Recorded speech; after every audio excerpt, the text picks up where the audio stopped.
Mumbai local train incident గురించి short గా ఈ వీడియోలో తెలుసుకుందాం. నిన్న సోమవారం మార్నింగ్ ముంబై లోకల్ ట్రైన్ లో ఒక పెద్ద యాక్సిడెంట్ జరిగింది. ఈ ప్రమాదంలో స్పాట్ లోనే 4 చనిపోయారు, ఇంకా 9 మందికి గాయాలయ్యాయి. ఈ సిచ్యువేషన్ చూస్తే రైలు ఎంత రద్దీగా ఉంటాయో రైలు ప్రయాణాలు ఎంత డేంజరో అర్థమవుతుంది. ఈ యాక్సిడెంట్ ముంబై స్టేషన్ దగ్గర సెంట్రల్ రైల్వే లైన్ లో జరిగింది. ఉదయం 9:10 ప్రాంతంలో జనాలంతా ఆఫీసులకు మరియు పనులకు వెళ్లే టైంలో ఇది జరిగింది. జస్ట్ ఇమాజిన్, 2 లోకల్ ట్రైన్లు వేరు ట్రాక్ల మీద ఒకదానికి మరొకటి ఎదురుగా వెళ్తున్నాయి. కానీ ఈ రైళ్లలో జనాలు మామూలుగా లేరు. ఈవెన్ కాల్ పెట్టడానికి కూడా ప్లేస్ లేదు. చాలా మంది అసలు లోపల స్థలం లేక ఆ డోర్ల మీద నిలబడాల్సి వచ్చింది. ఇంకొంతమంది అయితే ఆ రైలు ఫుట్బాల్ మీద వేలాడుతున్నారు. సో ఈ సిచ్యువేషన్ లో ఆ తర్వాత ఏం జరిగిందంటే, ఆ 2 రైళ్లలో జనాలు ఎక్కువగా ఉన్నారు. సో ఒకదానికొకటి క్రాస్ అవుతున్నప్పుడు ఒక రైలు ఫుట్బాల్ మీద ఉన్న వాళ్ళు ఇంకో రైలు ఫుట్బాల్ మీద ఉన్న వాళ్ళకి తగిలారంట. అంతే, వాళ్ళందరూ బ్యాలెన్స్ తప్పి పట్టాల మీద పడిపోయారు. అప్పుడు వాళ్ళకు గాయాలు చాలా తీవ్రంగా అయ్యాయి. ఈ ప్రమాదంలో చనిపోయిన వాళ్ళ పేర్లు ఏంటంటే, కేతన్ సరేజ్ 23 సంవత్సరాలు, విక్కీ ముకుదయాల్ 34 సంవత్సరాలు, ఇతను రైల్వే పోలీస్ డ్యూటీ ముగించుకొని ఇంటికి వెళ్తున్నాడు. అలాగే రాహుల్ గుప్తా 27 సంవత్సరాలు, మయూర్ షా 44 సంవత్సరాలు, ఇతను ఐటీ ఇంజనీర్, ఒక మీటింగ్ కి వెళ్తున్నాడు. సో వీళ్ళందరికీ తలకి తీవ్ర గాయాలు కావడంతో క్షణాల్లో వాళ్ళు ప్రాణాలు కోల్పోయారు. ఇప్పుడు వాళ్ళ కుటుంబాలు చాలా బాధలో ఉన్నారు. గాయపడిన వాళ్ళందరినీ వెంటనే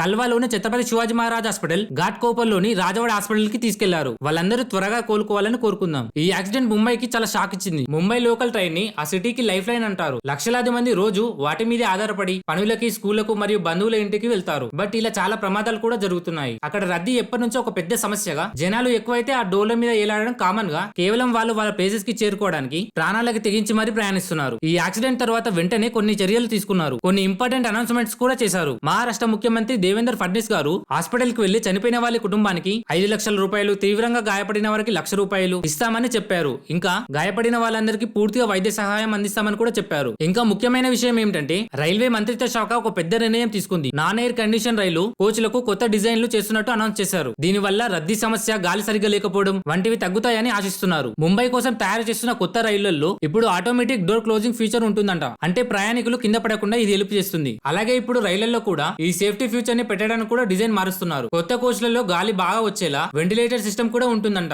ఈ కొత్త రైల్లో మొదటిది సెంట్రల్ కి ఇస్తున్నారు. ఈ accident Mumbai public transport system పడుతున్న కష్టాల గురించి మళ్ళీ గుర్తు చేస్తుంది. ఈ రైలు చాలా మందిని కరెక్ట్ గా ఒక చోటు నుంచి మరొక చోటికి తీసుకెళ్లిన జనాలు ఎక్కువ కావడంతో ఇలాంటి ప్రమాదాలు కూడా జరుగుతున్నాయి. రైల్వే అధికారులు తీసుకుంటున్న చర్యలు రోజు రైళ్లపై ఆధారపడే లక్షల మంది ముంబై ప్రజల భద్రతకు నిజంగా సహాయపడతాయని ఆశిద్దాం. డైలీ ఒక ట్రెండింగ్ టాపిక్ తో మీ ముందుకు రావడానికి ప్రయత్నిస్తాను. దానికి ఖచ్చితంగా మీ సపోర్ట్ నాకు కావాలి.